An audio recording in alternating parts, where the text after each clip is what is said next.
Another day, another RedCat killer lens slash telescope, but is it? The new SVBONY SV555 has been all over my YouTube and the astronomy forums because a lot of people have been talking about it. Some people having the most positive experience ever and essentially saying that it is a super premium lens at a super budget price, while other people have had some variable experiences regarding the optical quality. So today, thanks to SVBONY, who have provided this sample to me, I get to see it for myself. I will be demonstrating how to assemble it because you have to do it yourself. And I will be testing it out on multiple targets with multiple cameras. And then finally, I will have a look at all the images and I will be showing you how my piece performs. And I will be comparing it to the two main competitors that are on the market nowadays. And those are the William Optics RedCat 51 and the Askar SQA55. Throughout this review, I might be referring to those two lenses because I think that anyone considering this lens might be considering those as well. So I think it's important to kind of put it into perspective. My name is Luca, you're watching the Space Koala channel, and without further ado, let's get into it. Comes in this box. I'm not gonna do a huge unboxing. Let's just quickly see what we get because it is quite interesting.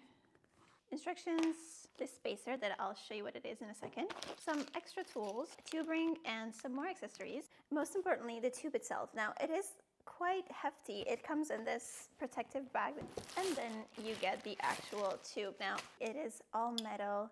It just feels very sturdy. I don't know. Maybe because of the shape or the finish. It feels resistant, I must say. The handlebar, the holder for the focuser, and the dovetail bars. The reason for this many parts coming separately is because you have multiple options on deciding how you would like to mount your lens. So obviously, the one part that doesn't change is that you have to mount the lens into the lens ring. And then, as you can see, the actual lens ring or tube ring comes with multiple sides where you can mount stuff. And that allows you to choose from further configurations. Obviously, we're going to have the bar at the bottom, which is actually this dual bar, very similar to the one that comes with the RedCat. So the bottom side is a Vixen type adapter, and then the top side, so you can mount it upside down, that is in Arca Swiss. So that would let you actually mount this lens on a standard photo tripod. It also comes with a single standard photo tripod thread, so you could just mount that with a single screw if you wanted to. I will be using it as a telescope, so I will be using the standard Vixen dovetail. And at this point, you can choose whether you would like to mount this directly on here, which gives you the most compact setup, or if you wanted to, you could also add an extra spacer, this one here. And this way you have this extra space for an electronic focuser like a ZW EAF if you want it. They give you everything you need to mount one of these. And this is the only company actually that does that. But for now, I will just mount it to see how compact I can get. I know a lot of people like to install these motors on every single thing.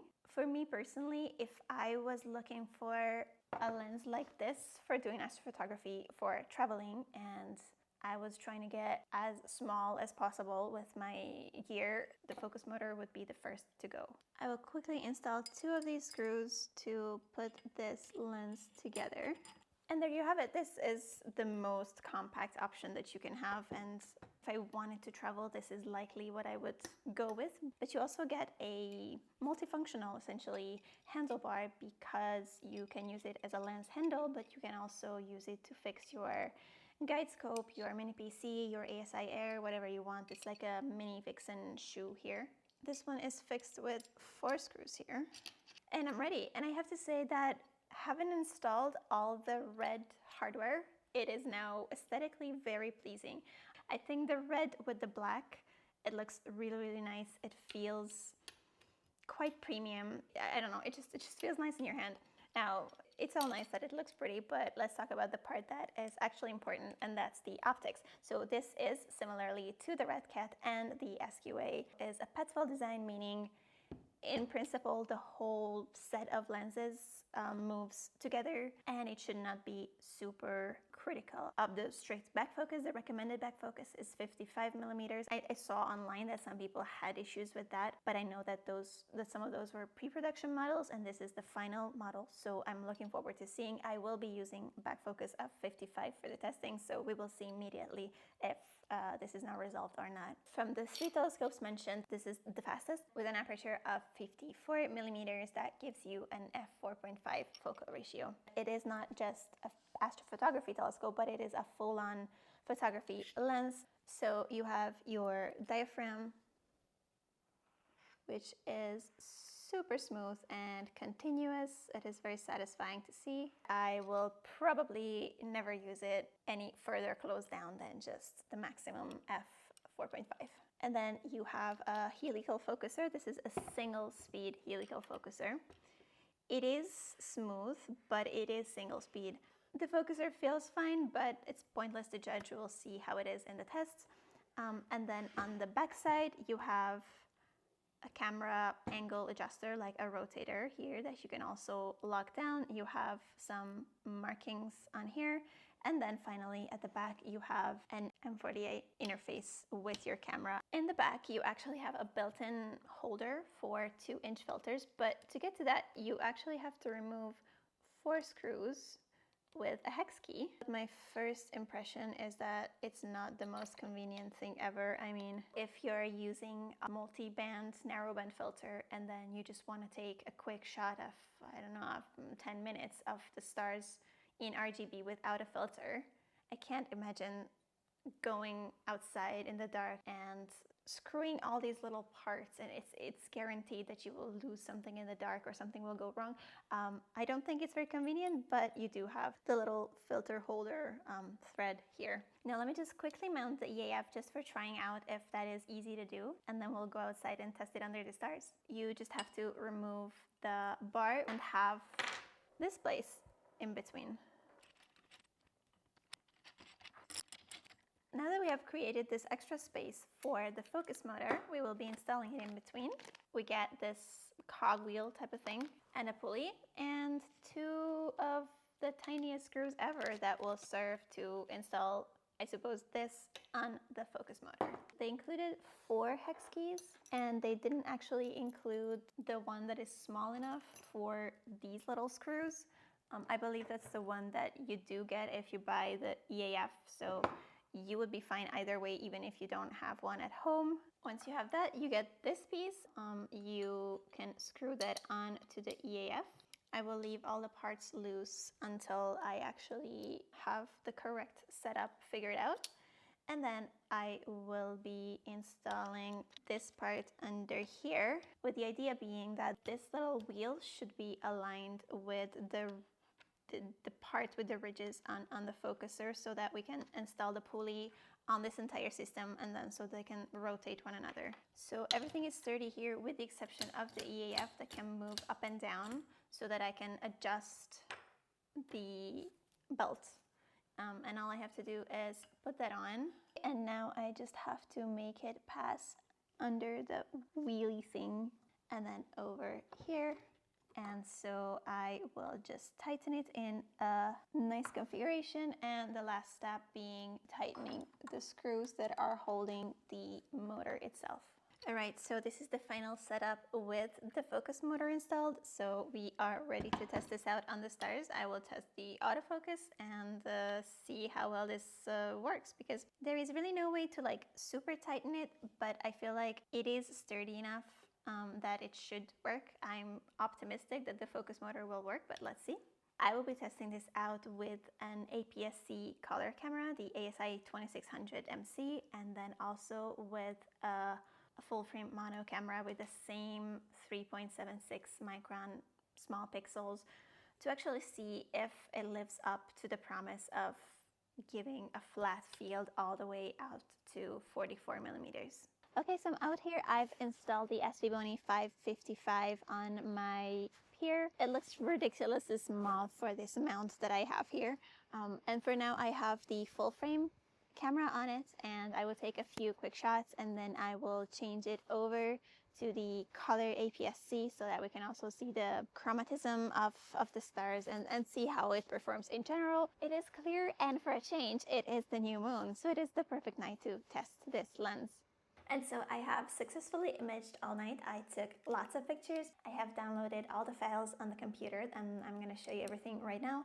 In addition to the pictures taken with the SVBONY 555, I will also be showing you the corresponding test images that I had taken with the SQA55 and with the RedCat 51. I did a very in-depth comparison between these two lenses a few weeks ago. I will link that somewhere, so if you haven't seen that, I think it's a good idea that you have a look at all of the options available. But of course, I will be mostly focusing on the performance of the SVBONY right now. Let's get into it. And so I have all the pictures here. Let's start out with the SVBONY single image taken with the full frame camera. As you can see, this is not calibrated with anything. And if I just zoom in to 100%, what I was looking for here the most was how well it is actually corrected on the full frame. I can already see here that the stars are not perfect circles. However, they're quite consistent across the entire field of view. There is a tiny bit of something in the corner, but it is really not so much different in terms of shape from the middle or elsewhere. Let's take the other corner. It's not the most perfect correction I've ever seen, but I think it is entirely reasonable on a full frame camera with really small 3.75 micron pixels. Also, there's really not a lot of vignetting either. I think it is an option with a full frame camera, especially if you're gonna put like maybe a DSLR or mirrorless camera on it with slightly larger pixels than these. Or if you want to do a bin too, then these stars would probably be perfect everywhere. And then I have the same pictures stacked so that we can see. Actually, I probably have a little bit of a tilt here, but that's in the camera and not in the telescope itself. On the stack, it is kind of confirmed that here the stars are not perfect. They're not too bad. There is some like diffractions here. I don't exactly know where this is coming from. It's almost like a coma, but it's shaped like a coma, but it's not a coma. And then we see the same in the corners. It is quite the same. And then on the left-hand side, yeah, we start seeing this type of issues, but again, this is more likely due to tilt that is in this sensor versus anything else, because it is not radial. So I'm not too worried about that part. So that was the ASI 6200mm, and now we're gonna have a look at the ASI 2600MC. So that's an APS-C color camera. This is a single shot of the Orion region with the Orion Nebula, the Running Man, the Horsehead, and the Flame Nebulas. And we can kind of see the same exact thing that we saw on the mono camera, but I think maybe it's because of the colors. It is a bit more noticeable than before. And then looking at the corners, I think that in terms of correction, it is very flat because the star shapes are exactly the same across the field, and this kind of confirms also my suspicion that my mono camera had a tiny bit of a tilt, because the color camera doesn't show the same structure. It is entirely flat everywhere. So we have these not quite perfect stars, but they're exactly very, very even across the entire field of view. And then if we have a look at the stack, so this is the stack, which means calibrated, registered, and stacked. I think it was about 3.5 hours. And yeah, I mean, the same thing as before. We have these imperfect star shapes. I mean, you have to be a pixel peeper to see these types of imperfections. I think it depends on, if you zoom into 100%, you start seeing these imperfections. that is somehow a hot pixel that stayed in there. I'm not sure how. So yes, it is quite reliably the same. And then we have this very, very bright star here this is Alnitak, so this is Alnilam, if I'm not mistaken. And we have these kind of diffractions on it, and I'm not even mad, it looks kind of nice. So the most impacted stars are like these medium brightness stars where you see that they're not perfect. And that's it. And obviously I wanted to then actually process the pictures to the best of my ability, just to see how good of a picture you can get once you actually process the image. And this is the picture that I ended up with.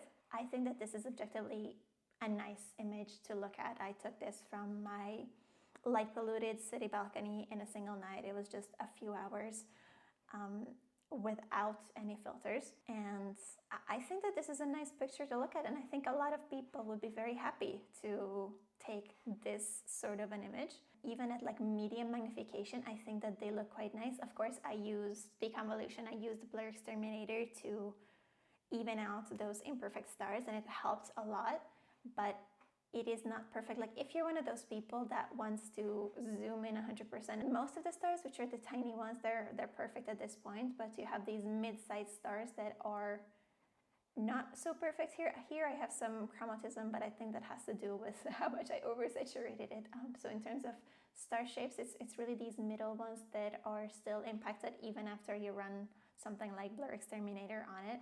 The nebula itself is very nice. I think it is quite sharp. We see some detail also here in the reflection nebula under the horse head, and then we see some structures next to the running man.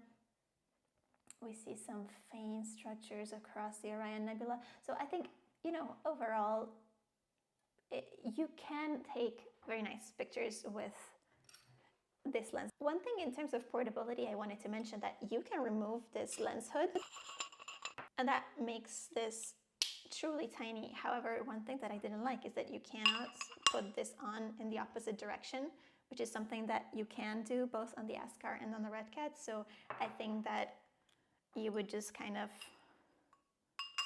transport it like this if you want it to be as compact as humanly possible.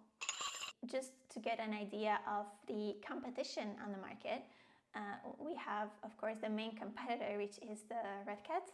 Here, the center of the single sub looks better than the SVBONY did.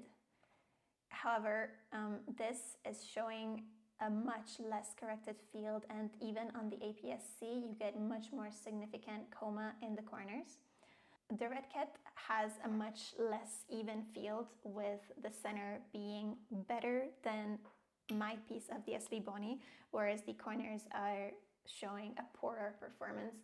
And then if I have a look at the stack of the RedCat, then we start seeing that the stars are also not perfect. But once again, I think that the center is better than the SVBONY, whereas the corners are much less corrected. So I think that overall, considering an APS-C sensor, the performance is comparable, depending on if you like to focus on the middle because you want to crop your image, or if you want to get a more even field of view across the entire telescope. And then just for completeness sake, we also have the Askar SQA55 single shot. And then I have the master of the SQA55, which I believe is showing the best possible stars across these three telescopes. And I think that this is in line with the findings of most people. And that brings us to the question of, is the SVBONY 555 any good? And if so, who is it for? Who is it not the best choice for? I think that, like I said before, mechanically, it is a very sturdy piece of equipment. It is something that I would be very confident to travel with. It looks very resistant, so this is definitely a travel piece of equipment. And in terms of the optical quality, that at the end of the day is probably one of the most important bits, I think that overall the performance is comparable to the RedCat 51 because, like I said, in the center, the RedCat 51 was marginally better, whereas in the corners, the SVBONY performed better. So overall, I would think that they are comparable. Now, of course, that also depends on what kind of sensor you would like to use it with. I think it is a safe assumption that most people will be using up to an APS-C sensor. Now, if I had to choose one of these to buy today, I would probably go for this one, and the reason being that overall the performance is quite similar. The SVBONY costs like half as much as the RedCat, so I think that it is very difficult to say that the RedCat would be the better choice. And then of course you also get the extra possibilities like the diaphragm if you want to use this for landscape photography. I wouldn't necessarily do that, but I think that a lot of people might do it, especially if you want to do something like wildlife photography. Of course, you have to be extremely fast because it is a manual focus. So you have to be very, very fast at focusing. But now I will show you that I had zero issues with the focusing. That worked super well. I didn't have to adjust it. The first time that I installed it, it just worked perfectly. So I was very happy with that. So that said, I think that the SVBONY might be a good option for whoever would otherwise go for the RedCat 51, and they can just get something very, very similar for essentially half the price. Now, that being said, I am a very critical person, and I did point out the imperfect stars across the field. And so if you're a person that expects perfect stars, probably the Askar is a better option for you. I have seen other review videos. I've seen the one by Kuv the Lazy Geek, and I also have a few friends that have purchased the SVBONY. Some of them had very similar experiences to what I did, so that makes me think that there is likely some variability in the production of the lens. And so naturally I try to understand if I can see anything in the optical train that shouldn't be there. It is not clear as what it could be, but if you are an unlucky one, then you get the imperfect stars, and then if you're super lucky, then you get the really, really nice stars. And then again, you can take pictures like this one, for example. So if that's something that you like, then it's a good option for you. If you want the absolute best, go for the Askar, because if you are a very, very critical person, then maybe you're not going to be as happy with the SVBONY. I hope that you enjoyed this review of the SVBONY 555. I hope that all the images shown and the comparisons against the competitors on the market have helped you understand if this is a good option for you or not. If you're going to get the SVBONY, or if you have already had the chance to try it, let me know how your experience was. How are your stars? Because I would really like to understand the distribution of the people who got like the best possible stars ever, like some people seem to have online, and some people that got stars like mine, which are not the best. And if you have been using one of these for a while, also let me know if you have been happy. Thank you very much for watching and sticking with me through the end, and until next time, I wish you clear skies.